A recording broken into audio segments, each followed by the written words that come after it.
uno solo, y entonces se titula Comentario al texto griego al Nuevo Testamento. Durante estas próximas clases les iré recomendando diferentes libros para que ustedes tengan material muy bueno a la hora de conocer el tema de la escatología. Tenemos aquí en la pizarra una explicación, una definición de la palabra escatología, una palabra que parece muy raro, pero que no es tan complicada. La escatología bíblica, ¿vale?, es la rama de la teología. Teo es Dios, eología es palabra. Es la rama de la teología que trata de los acontecimientos finales. Escatos significa último, logos, palabra o estudio. Entonces es el estudio de las palabras que tienen que ver con los últimos tiempos. Yo sé que no es una palabra que se suele utilizar habitualmente en nuestro vocabulario de cada día, pero para que ustedes sepan que cuando hablamos de escatología no estamos hablando de nada raro, sino es la rama de la teología que estudia los acontecimientos finales. Hay parte de la teología que estudia la figura de Dios, hay parte de la teología que estudia la angelología, todo lo que tiene que ver con el mundo de los ángeles, los demonios y todo eso. Hay parte de la teología que tiene que ver con la salvación, etcétera, etcétera. Pero la parte de la teología que estudia los acontecimientos finales se llama escatología. En este caso, escatología bíblica. ¿De acuerdo? Entonces, es muy, muy importante que nos demos cuenta de un principio que funciona a la perfección. Y es que la Biblia se interpreta a sí misma. Esta es una regla de oro que hay que tener siempre presente. Lo que usted a lo mejor está leyendo en Daniel y no entiende, te vas a lo mejor al Apocalipsis y lo entiende, o viceversa. Vamos a hacer una prueba antes de entrar ya en materia, para explicar un par de capítulos muy fundamentales y necesarios de entender para poder entender el resto del tema de la escatología, para que ustedes se den cuenta lo importante que es entender otras cosas del libro de Daniel para poder interpretar adecuadamente el libro del Apocalipsis. Vamos a hacer un ejemplo. Vamos a ir, por ejemplo, al capítulo 13 del libro del Apocalipsis. El último libro de la Biblia, concretamente en el capítulo 13, los primeros versículos, vamos a leerlos para los hermanos que nos están escuchando. Apocalipsis 13, del 1 al 2. Y se van a dar cuenta que si ustedes no tienen una base bíblica para poder interpretar estos textos, ustedes no van a entender absolutamente nada, que es lo que les suele pasar a mucha gente, que cuando se quieren meter a estudiar escatología bíblica, como no tienen una base, el libro del Apocalipsis les aburre y entonces lo dejan para más adelante porque no entienden nada. Apocalipsis 13:1 dice: me paré sobre la arena del mar y vi subir del mar una bestia. Fíjense el dato que nos da aquí. Tenía 7 cabezas y 10 cuernos. Y en sus cuernos 10 diademas. Y sobre sus cabezas un nombre blasfemo. La bestia que vi era semejante a un leopardo. Sus pies como de oso. Y su boca como boca de león. Y concluye el versículo 2 diciendo que el dragón le dio 3 cosas. Le dio poder, le dio su trono y le dio grande autoridad. Ahora, está bien claro que este animal no existe. No hay ningún animal que se parezca a un leopardo, pero que cuando observa sus pies es como un oso y cuando habla es como un león. Entonces uno dice, esto no se puede interpretar literalmente. Detrás de esto hay un lenguaje simbólico. Cada animal, cada cosa que aquí nos proporciona el texto tiene que significar algo, y como no sé lo que es ese algo, no entiendo el pasaje. Entonces lo que la gente hace es que lo descarta y ya digo, lo deja para más adelante. Entonces lo primero que vamos a estudiar esta tarde es la figura o la imagen del rey Nabucodonosor. Y nos vamos al capítulo 2 del libro de Daniel. Leí estos versículos de Apocalipsis 13 para que os deis cuenta que si ustedes no entienden el pasado, no pueden entender el futuro. Entonces, en Daniel capítulo 2 es un capítulo extraordinario porque nos habla acerca de un sueño que el rey de Babilonia, en este caso Nabucodonosor, tuvo, y entonces él dice que él quería saber su interpretación. Pero cuando él se reúne con todos los magos, sátrapas y adivinos de su corte, él les dice algo. Quiero que ustedes me interpreten el sueño que he tenido. Quiero saber lo que significa. Pero lo primero que quiero es que me digan qué fue lo que soñé. Y cuando yo vea que ustedes han sido capaces de contarme lo que yo soñé, entonces yo sabré que ustedes son capaces de interpretarme el sueño. Claro, esto nunca se había pedido. Las personas que estaban a su alrededor en la corte le dijeron, pero rey, ¿cómo te vamos a interpretar el sueño si no nos lo cuentas? Cuéntanos el sueño y nosotros te diremos lo que significa. Y él dijo, de eso nada. Si no me cuentan el sueño y a continuación su interpretación, los mando a matar a todos. Daniel, que vivía en el palacio del rey Nabucodonosor, pidió tiempo. Dijo, bueno, dame tiempo, vamos a orar, a ver si el Señor me quiere interpretar o me quiere dar la interpretación y a continuación también el sueño que has tenido. Vamos a Daniel capítulo 2. Después de orar y de buscar al Señor intensamente en oración, el Señor le reveló a Daniel lo que había soñado y lo que significaba ese sueño. Estamos en Daniel capítulo 2, versículo 27. Daniel capítulo 2, versículo 27. El misterio que el rey demanda, ni sabios, ni astrólogos, ni magos, ni adivinos lo pueden revelar al rey. Así de claro. Esto es imposible. Porque jamás en la historia había ocurrido que un rey quiere que le cuenten primeramente el sueño y después la interpretación. Pero hay un Dios en los cielos, el cual revela los misterios, y él le ha hecho saber al rey Nabucodonosor lo que ha de acontecer en los postreros días. He aquí tu sueño y las visiones que has tenido en tu cama. Versículo 29. Estando tú, oh rey, en tu cama, te vinieron pensamientos por saber lo que había de ser en lo porvenir. Y el que revela los misterios te mostró lo que ha de ser.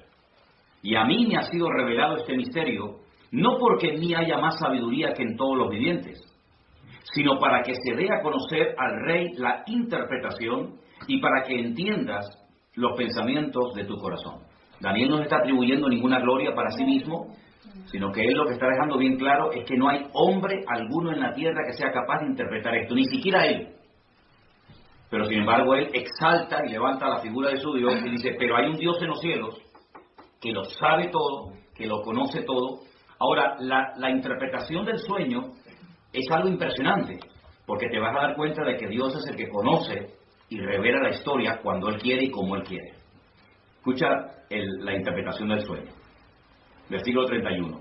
Tú, oh rey, veías, y aquí una gran imagen, esta imagen que era muy grande y cuya gloria era muy sublime, estaba en pie delante de ti, y su aspecto era terrible.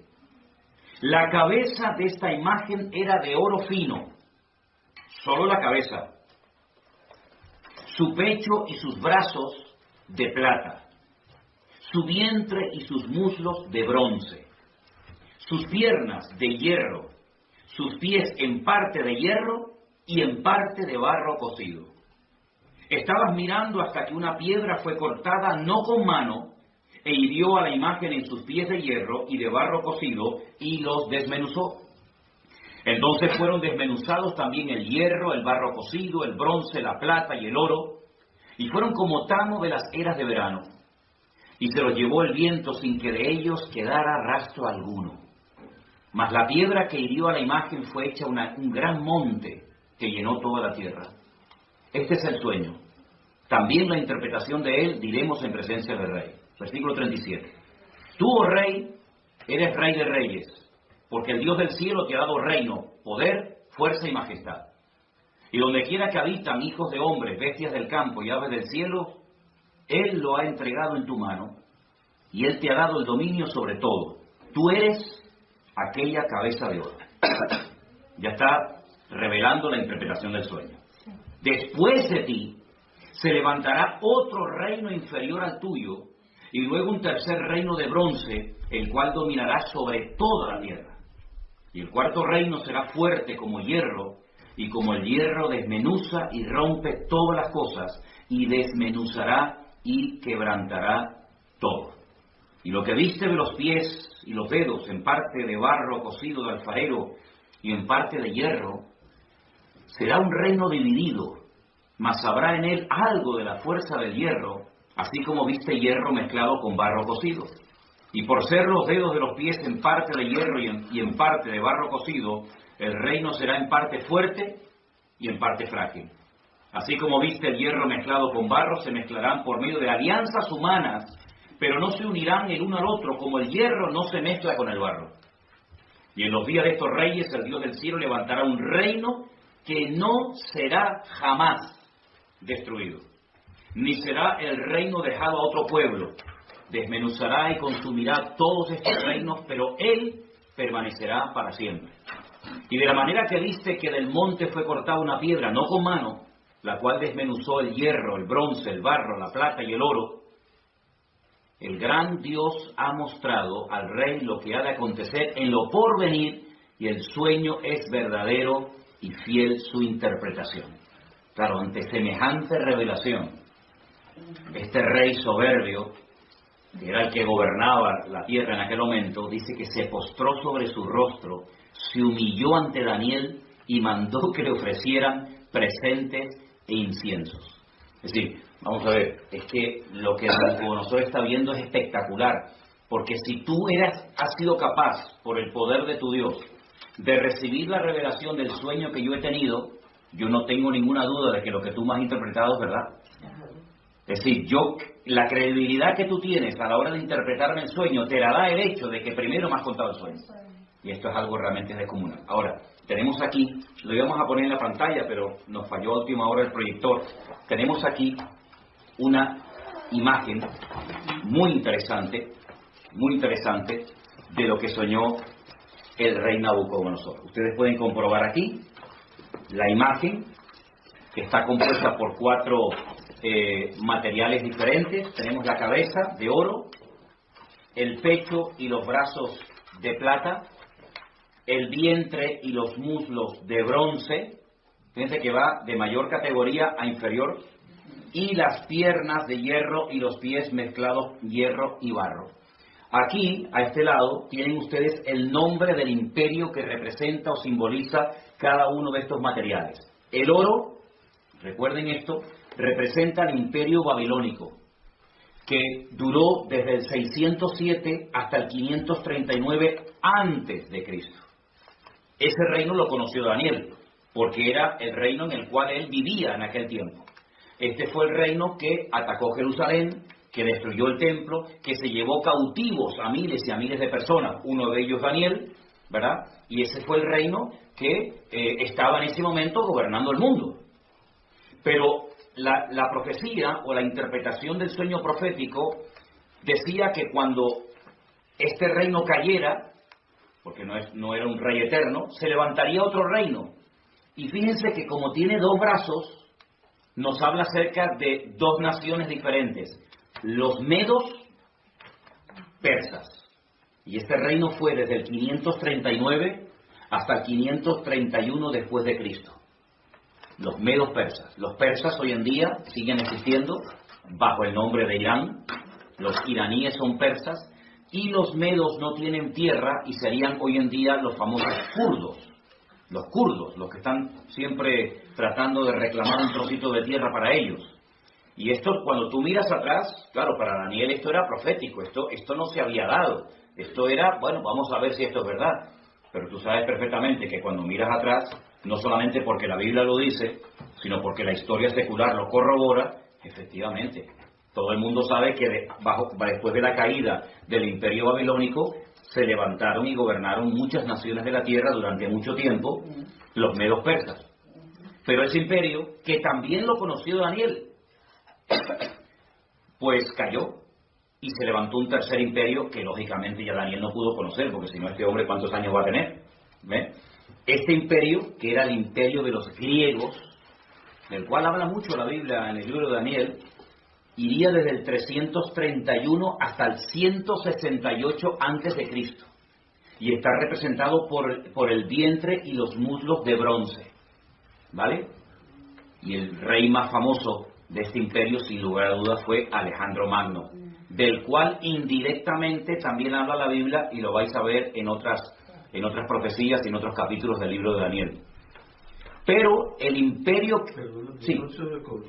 ¿Perdón? ¿De bronce o de cobre? De bronce, de bronce. De bronce. De cobre. ¿Dónde está?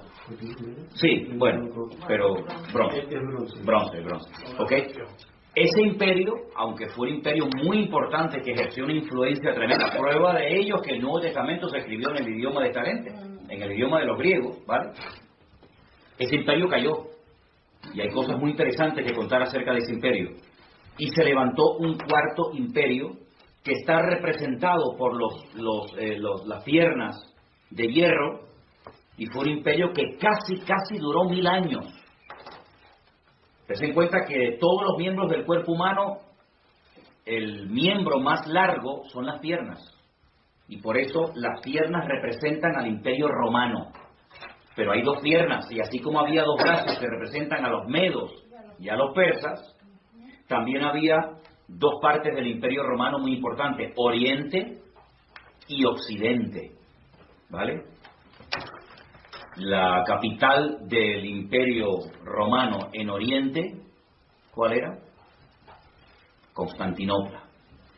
Y la capital del imperio romano en Occidente era Roma, ¿vale? Este fue el imperio del Nuevo Testamento. Este es el imperio que conoció Cristo, que empezó en el 476 hasta el 900 y pico después de Cristo. De todos los 4 imperios que aquí se menciona en la Biblia, que iban a aparecer a lo largo de la historia de la humanidad, el único que encontramos en el Nuevo Testamento es el imperio de los romanos. Estos 3 ya habían desaparecido en la época de Cristo.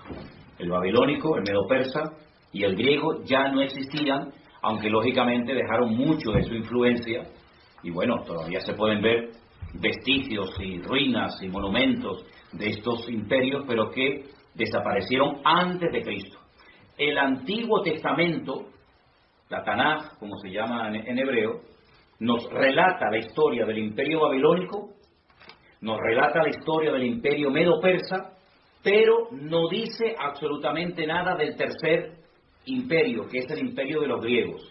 No tenemos información en nuestras Biblias sobre el imperio griego, pero en el Concilio de Trento, siglo XVI, ¿vale? Concilio de Trento, siglo XVI, la Iglesia Católica, a través del Papa de turno, decidió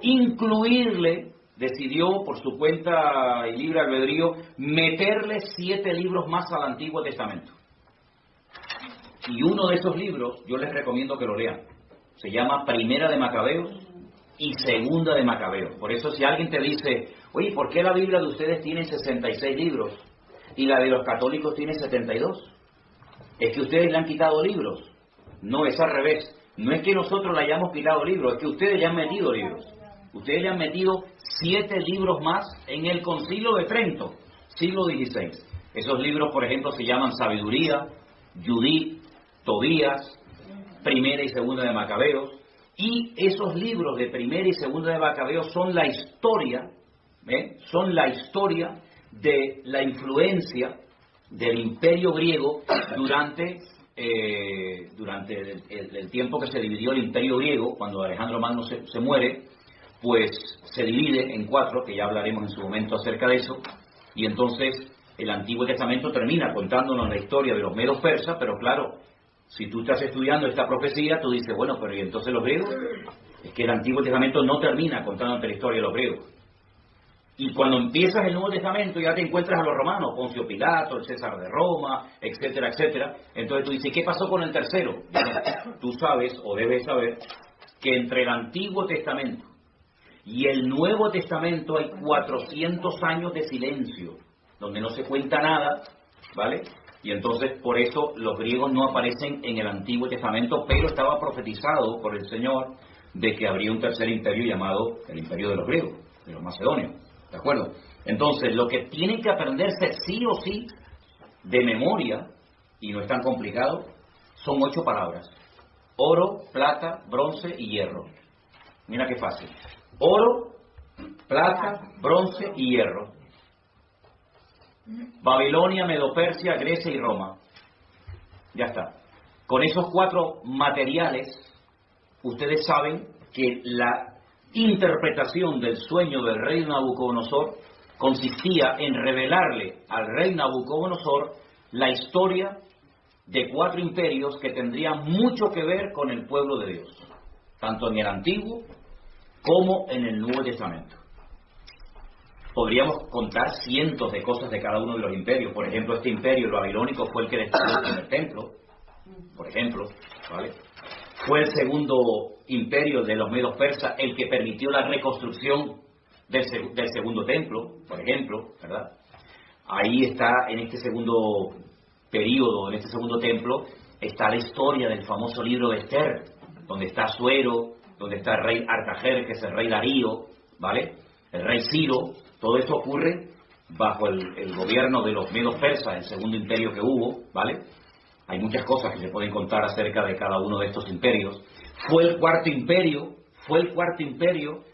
el que, por así decirlo, inventó el sistema de muerte más despiadado y humillante del mundo, que es la crucifixión, y era el que estaba profetizado que emplearían con la figura de Cristo. Por eso el Mesías no podía haber nacido antes del Imperio Romano, porque prácticamente no existía la crucifixión, ¿vale? Fue el Imperio griego, con su cultura y su filosofía y su idioma tremendamente rico, el que utilizó el Señor para la traducción de la Biblia por primera vez. La primera vez que se tradujo la Biblia, el Antiguo Testamento, ¿vale? El Nuevo Testamento aún no estaba escrito, fue en el idioma griego. Y esa versión se conoce como la versión o la Biblia de la Septuaginta, porque se llevaron a 70 intérpretes de la Biblia a la ciudad de Alejandría y allí se les pidió que tradujeran la Biblia, y esa primera traducción se llamó la Biblia de la Septuaginta, ¿de acuerdo? Ahora bien, esta imagen fue un sueño que tuvo el rey Nabucodonosor. Ahora pueden entender ustedes la soberbia de este rey cuando le dice Daniel: tu reino es solamente la cabeza de oro, pero cuando tu reino caiga, se levantará un segundo, un tercer y un cuarto imperio. Pero si ustedes siguen leyendo el libro de Daniel, se van a dar cuenta que en el capítulo 3, él manda a construir una imagen toda de oro, desde la cabeza hasta los pies, como diciendo: yo no reconozco, yo no acepto, por mucho que se haya humillado y por mucho que haya reconocido que el Dios de Daniel era el verdadero. Hay un momento en el que él reflexiona y dice: ¿cómo? ¿Que va a haber un segundo imperio, un tercero y un cuarto? De eso nada. Él manda a construir una estatua de oro. Les voy a leer unos versículos simplemente del capítulo 3. El rey Nabucodonosor, verso 1, hizo una estatua de oro cuya altura era 60 codos, su anchura era de 6 codos, la levantó en el campo de Dura, en la provincia de Babilonia. Un atentado contra la revelación divina, como diciendo: toda la estatua va a ser de oro porque mi reino va a durar eternamente y para siempre. Y ese fue el gran milagro de aquellos 3 jóvenes que dice la Biblia que no quisieron postrarse ante la imagen de oro y fueron arrojados dentro de un horno de fuego, y el Señor los salvó milagrosamente de la muerte. Y otra vez el rey Nabucodonosor cae de rodillas y reconoce que el Dios de estos chicos es el Dios verdadero. Pero bueno, vendrán otros momentos en los que demostrará su soberbia y su orgullo, porque a pesar de las cosas tremendas que está viendo, él sigue, como decimos aquí, R con su actitud, ¿no? De no querer reconocer las cosas. Entonces, queda claro la interpretación de este sueño, queda claro, ¿no? ¿Vale? Los 4 imperios ya forman parte de la historia, pero ¿qué es lo que ocurre? En el capítulo 2 del libro de Daniel es donde aparece este sueño con su correspondiente interpretación. Pero, a su vez, Daniel también tiene un sueño, en el capítulo 7. Entonces vamos al capítulo 7 del libro del profeta Daniel y vamos a leer algunos versículos en esta tarde. ¿Los hermanos de Bélgica nos están escuchando bien? Ok, perfecto. Les mandamos un saludito a todos los hermanos de Bélgica. y a todos los que nos están viendo de muchas partes, hermanos de Estados Unidos y de México y de muchos lugares, que el Señor les bendiga a todos. Daniel capítulo 7, y van a ver lo importante que es entender la interpretación de este sueño que tuvo Daniel para poder entender los primeros versículos que leímos en esta tarde de Apocalipsis capítulo 13, donde no se entendió nada, pero vais a ver qué importante. Daniel capítulo 7, voy a pedirles a algunos de ustedes que lea un versículo, yo leo el siguiente, pero tienen que leerlo fuerte porque estamos grabando, ¿de acuerdo? Daniel 7:1. En el primer año de Belsasar, rey de Babilonia, tuvo Daniel un sueño. ¿Ven? Ya no está Nabucodonosor como rey, ahora es Belsasar, pero sigue estando el reino de Babilonia. Tuvo un sueño y visiones de su cabeza mientras estaban en su lecho. Luego escribió el sueño y relató lo principal del asunto. ¿Alguien que lea el versículo 2? Daniel dijo: miraba yo en mi visión de noche, y he aquí que los 4 vientos del cielo combatían en el gran mar. Versículo 3 dice: y 4 bestias grandes, diferentes la una de la otra, subían del mar. La primera era como león y tenía alas de águila. Yo estaba mirando hasta que sus alas fueron arrancadas, y fue levantada del suelo y se puso en lista sobre los pies a manera de hombre, y le fue dado corazón de hombre. Versículo 5. Y aquí otra segunda bestia, semejante a un oso, la cual se alzaba de un costado más que de otro. Tenía en su boca 3 costillas entre los dientes, y le fue dicho así: levántate y devora mucha carne. Después de esto miré, y he aquí otra, semejante a un leopardo, con 4 alas de ave en sus espaldas. Tenía también esta bestia 4 cabezas, y le fue dado dominio. Después de esto miraba yo unas visiones de la noche, y aquí la 4ª bestia, espantosa y terrible en gran manera, fuerte, la cual tenía unos dientes grandes de hierro, devoraba y desmenuzaba, y las obras hollaba con sus pies, y era muy diferente de todas las bestias que vi antes de ella, y tenía 10 cuernos. Mientras yo contemplaba los cuernos, he aquí que otro cuerno pequeño salía entre ellos, y delante de él fueron arrancados 3 cuernos de los primeros. Y he aquí que este cuerno tenía ojos como de hombre, y una boca que hablaba grandes cosas.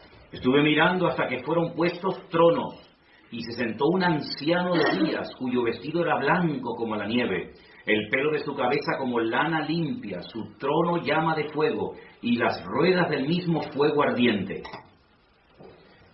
Un río de fuego procedía y salía de delante de él. Millares de millares le servían, y millones de millones asistían delante de él. El juez se sentó, y los libros fueron abiertos.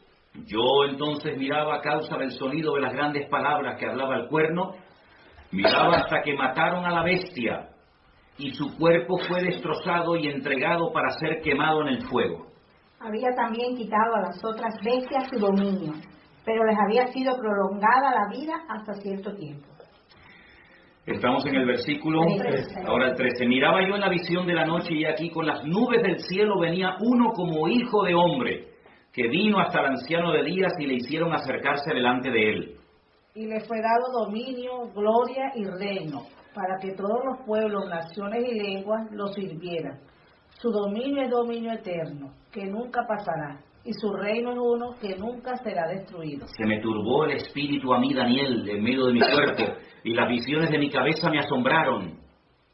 Me acerqué a uno de los que asistían y le pregunté la verdad acerca de todo esto, y me habló, y me hizo conocer la interpretación de las cosas. Escuchen, estas 4 grandes bestias son 4 reyes que se levantarán en la tierra. Primer dato interesante, verso 18. Después recibirán el reino los santos del Altísimo, y poseerán el reino hasta el siglo, eternamente y para siempre. Entonces tuve deseo de saber la verdad acerca de la 4ª bestia, que era tan diferente de todas las otras, espantosa en gran manera, tenía dientes de hierro, uñas de bronce, que devoraba y desmenuzaba, y las sobras hollaba con sus pies. Asimismo, acerca de los 10 cuernos que tenía en su cabeza y del otro que le había salido, delante del cual habían caído 3, y este mismo cuerno tenía ojos y boca que hablaba grandes cosas, y parecía más grande que sus compañeros. Y veía yo que este cuerno hacía guerra contra los santos y los vencía. Hasta que el anciano vino y se hizo justicia a los santos del Altísimo, y llegó el tiempo y los santos recibieron el reino.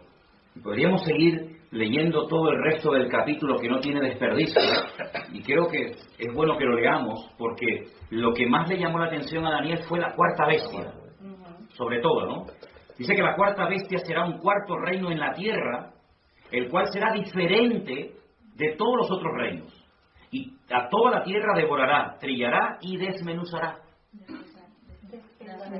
Despedazará, perdón. Y los 10 cuernos significan que de aquel reino se levantarán 10 reyes, y tras ellos se levantará otro, el cual será diferente de los primeros, y 3 reyes derribarán. Y hablará palabras contra el Altísimo, y a los santos del Altísimo quebrantará, y pensará en cambiar los tiempos y la ley, y serán entregados en su mano hasta tiempos y medio tiempo. Pero se sentará el juez, y le quitarán su dominio, para que sea destruido y arruinado hasta el fin. Y que el reino y el dominio y la majestad de los reinos debajo de todo el cielo sea dado al pueblo de los santos del Altísimo, cuyo reino es reino eterno, y todos los dominios le servirán y le obedecerán. Aquí fue el fin de sus palabras. En cuanto a mí, Daniel, mis pensamientos me turbaron y mi rostro se demudó, pero guardé el asunto en mi corazón. Tremendo las visiones y los sueños que esta gente tenía, ¿verdad? Ya el primer sueño del rey Nabucodonosor quedó interpretado. Ahora vamos a interpretar, vamos a decir qué es lo que significan estas 4 bestias que ustedes tienen aquí en la imagen. No sé si se verán bien, porque depende de donde estén sentados, se ve mejor o peor. Primer animal que vio Daniel, un león con alas. Un león con alas. Segundo animal que ve, un oso con 3 costillas en la boca, y dice que está apoyado sobre una pierna más que de otro. Luego, ahí hay una falta de estabilidad tremenda. Tercer animal que ve, un leopardo con 4 cabezas. Y la cuarta bestia que ve, una cabeza, 10 cuernos, terrible, espantosa, destructiva,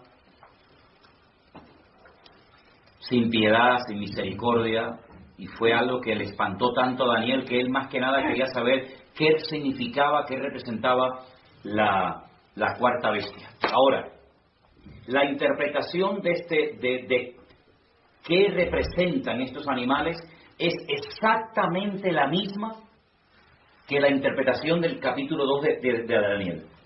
La cabeza de oro representaba a Babilonia, ¿sí o no? Sí. Al lado de la cabeza pongan el león con alas, representa también a Babilonia.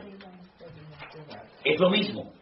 Lo que pasa que Daniel, como siervo de Dios, ve la ferocidad de los reinos, mientras que, digamos que Nabucodonosor, como rey, lo que ve es la grandeza de los reinos, el oro, la plata, etcétera, etcétera, ¿no?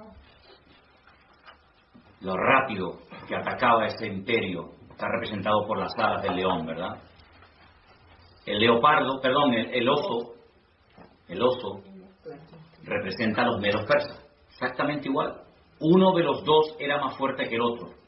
Los persas eran más fuertes que los medos, y por eso está apoyado sobre una pata más que de otra. Las 3 costillas que lleva en la boca representan 3 naciones, que le voy a decir qué naciones representan. Tengo aquí otra Biblia. Apunten que esas 3 costillas en la boca representan a Babilonia, Lidia y Egipto. Babilonia, Lidia y Egipto. Lidia. Hay un lugar que se llama Lidia, no Lidia. Y Egipto. ¿Perdón? ¿No es Libia? No, Lidia. Lidia. Lidia, con D. Babilonia, Lidia, Y Egipto. Lidia. El leopardo de 4 cabezas representa al imperio de los griegos.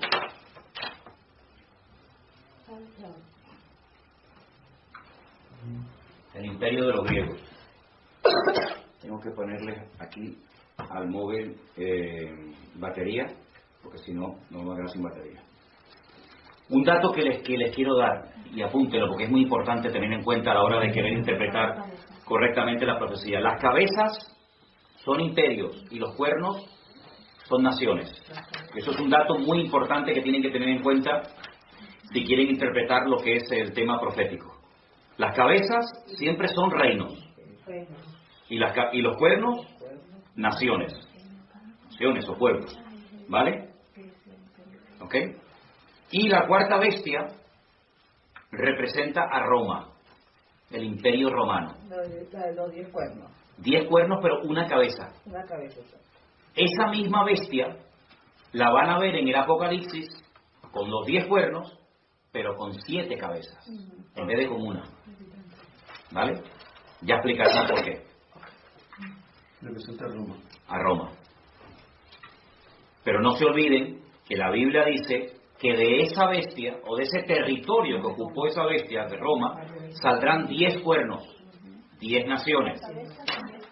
Y de esas 10 cuernos sale uno, que es lo que llaman el cuerno pequeño, que hablaba blasfemias contra los santos del Altísimo, que le hacía guerra a los santos del Altísimo y los vencía. Ahora, en ese momento, los santos del Altísimo no eran los cristianos. La iglesia ni existía. La iglesia ni había nacido. Estamos cientos de años antes de Cristo, ¿vale? Por lo tanto, está haciendo una referencia directa a los ataques que recibirían los santos en aquel momento, que era el pueblo de Israel, ¿vale? Para saber ubicar cada cosa en su sitio. Entonces tenemos que el oro y el león con alas es Babilonia. Es lo mismo, pero visto desde 2 puntos de vista diferentes. Uno como estadista, que es lo que era el rey Nabucodonosor, otro como profeta. El leopardo, perdón, el oso es medo-persa, exactamente igual que la plata del pecho y lo de los brazos. El bronce, que representa a los griegos, está representado por el leopardo de 4 cabezas. ¿Por qué? Porque cuando muere Alejandro Magno, su imperio se divide en 4. Apunten estos 4 nombres, son un nombre un poquito raro, pero es bueno que los anoten. Lisimaco, Seleuco, Ptolomeo y Casandro. Lisimaco, repito, sí, voy despacio, perdón. Lisimaco, me hacen así los hermanos, me hacen así. Lisimaco, Seleuco, Ptolomeo y Casandro. Eso eran los 4 generales que se repartieron el territorio que le perteneció a Alejandro Magno, que muere a la edad de 30 años cuando él intenta reconstruir la ciudad de Babilonia. ¿Ok? ¿Puedo repetir el tercero? A ver. Ptolomeo, Casandro, Seleuco, Silimaco, sí, pero Ptolomeo, Casandro, Seleuco y Lisimaco. Recuerden ese nombre Seleuco, porque ustedes van a oír mucho del imperio griego, que tiene que ver mucho con Israel, de los famosos seleucidas. Los seleucidas, cuando ustedes vayan a leer en la Biblia católica esos libros de historia de Israel que le añadieron, como dije antes, en el siglo XVI, Concilio de Trento, al Antiguo Testamento, ustedes van a encontrar un personaje terrible, llamado Antíoco Epifanes. Ese era un seleucida, porque el imperio romano se dividió en 4 y la parte que a él le correspondió era la parte que conocemos hoy en día como Israel. Y este es el que coge un cerdo y lo sacrifica en el altar en el templo de Jerusalén. Porque podríamos hablar mucho, largo y tendido, acerca de las estrategias de estos 4 imperios. Por ejemplo, el primero destruyó el templo. Él no quería que hubiera ningún templo más que el de ellos. Pero el segundo imperio manda a construir el templo. El tercer imperio no lo destruye, pero lo profana. y el cuarto imperio lo vuelve a destruir. Entonces son las distintas estrategias de Satanás a lo largo de la historia de cómo él ataca al pueblo de Dios. Uno lo destruye, a otro intenta que se asimilen a la cultura de los griegos. De hecho, el templo en la época de los griegos se había convertido en una especie de gimnasio, donde tenían sus ídolos y sus estatuas, ¿se dan cuenta? Entonces todo esto es muy interesante que lo sepa. Y la cuarta bestia es nada más y nada menos que Roma, ¿sí? Vamos a ponerles aquí a los hermanos para que sigan viendo el estudio, ¿ok? De acuerdo. Les voy a poner aquí una imagen. Aquí tienen ustedes, por ejemplo, ¿ves? Al oso, ¿veis? El oso con las 3 costillas en la boca representa a los medos persas, ¿sí?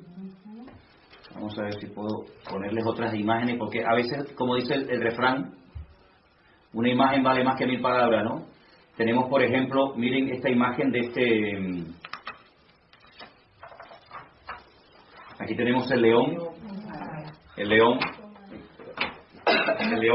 con las alas. ¿Quién era el león con las alas? Babilonia, ahí lo tenemos. Bueno, en algunos lugares, aquí en Santa Cruz, hay edificios que en lo alto tienen un león con alas. De hecho, hay una compañía de seguros. Hay una compañía de seguros que su símbolo es el león con alas. Y hay edificios de los antiguos masones en Santa Cruz de Tenerife que aparecen en las fachadas y en las azoteas leones con alas, porque se identifican con el imperio de Babilonia. La palabra Babilonia viene de Babel, que significa confusión. Esa famosa torre de Babel, allí se estaba construyendo. ¿Y cuál era la capital en aquel tiempo de esta gente? Pues era Nínive, a donde quería mandar el Señor a su siervo, el profeta Jonás, ¿no? Entonces, vamos a ir otra vez a Apocalipsis capítulo 13 y vamos a cambiar las palabras que aparecen ahí por los nombres de los imperios. Y vas a ver cómo lo vas a entender ahora perfectamente. Al principio, Apocalipsis 13, 1 y 2, lo leímos y nadie entendió nada. Ahora vas a ver que lo vas a entender perfectamente con esta pequeña explicación que te he dado. ¿Alguien que me lea los 2 primeros versículos, por favor? Me paré sobre la arena del mar y vi subir del mar una bestia que tenía 7 cabezas y 10 cuernos, y en sus cuernos 10 diademas y sobre sus cabezas un nombre blasfemo. Ok, ahora vamos a sustituir el nombre de los animales por los imperios que representan.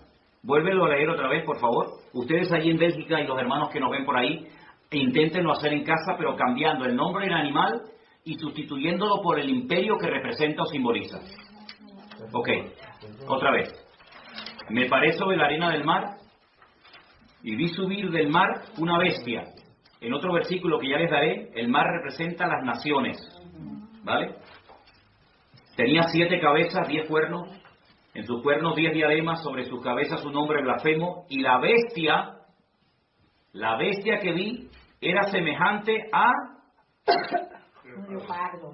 ¿Y quién es el leopardo? El imperio griego. Griego.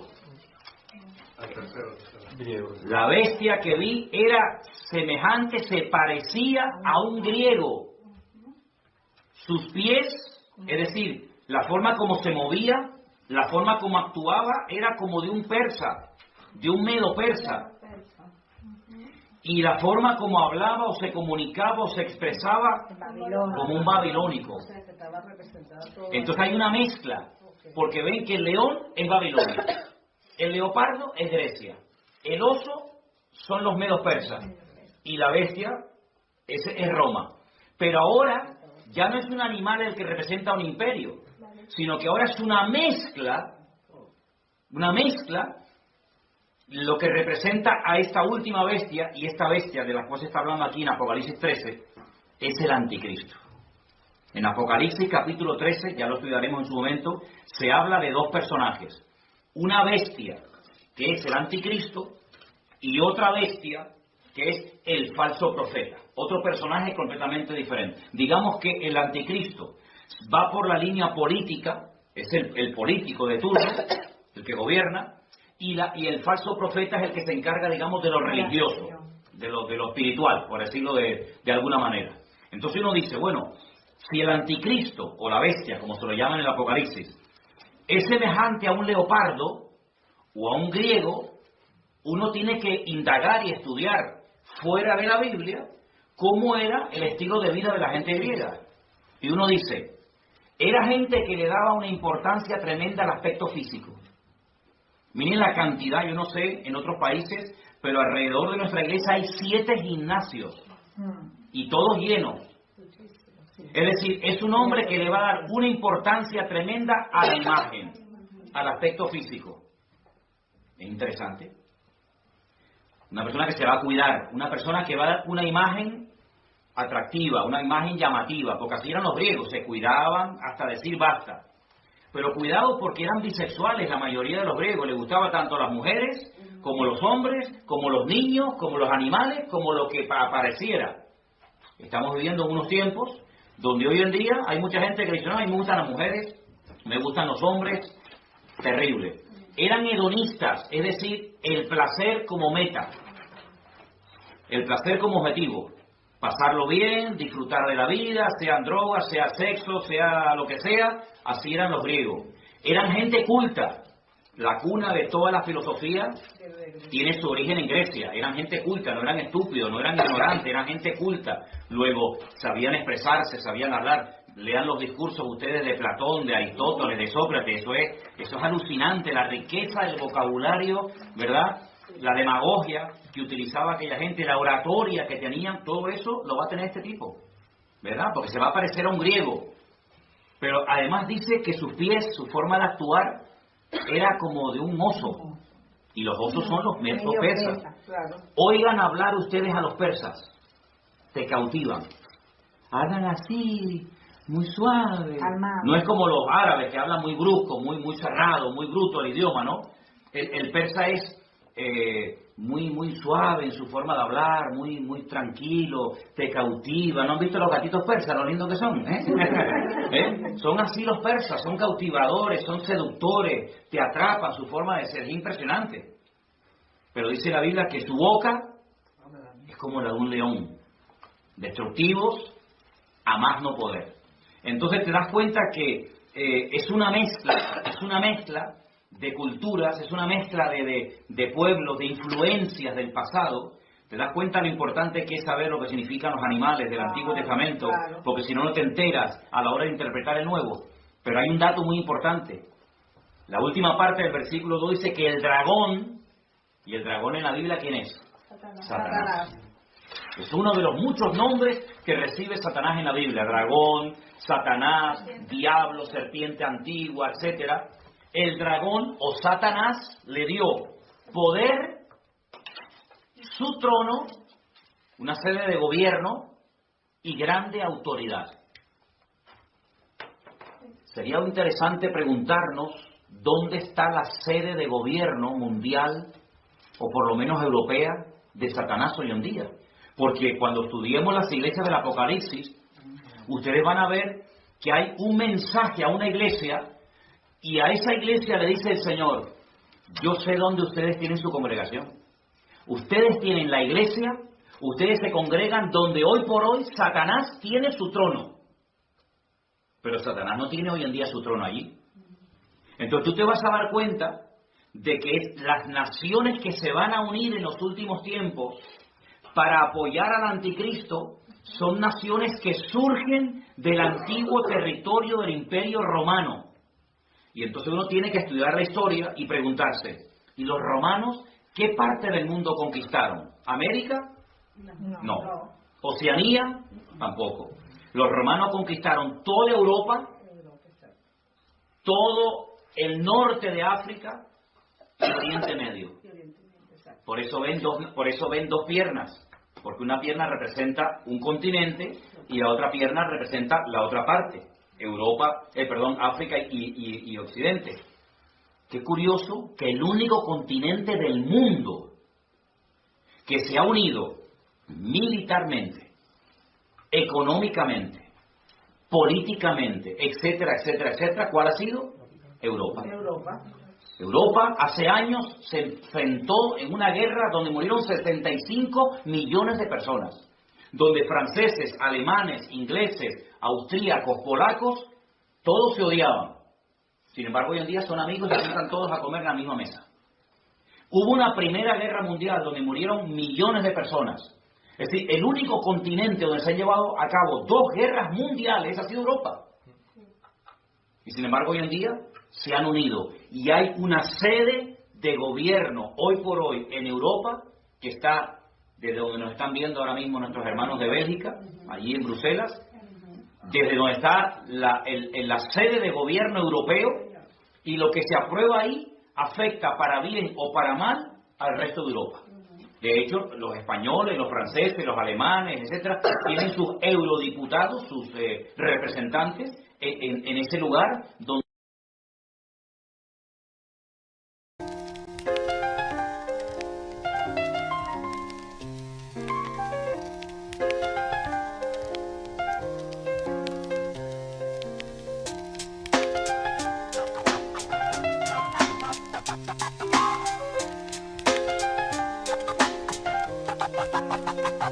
Ah!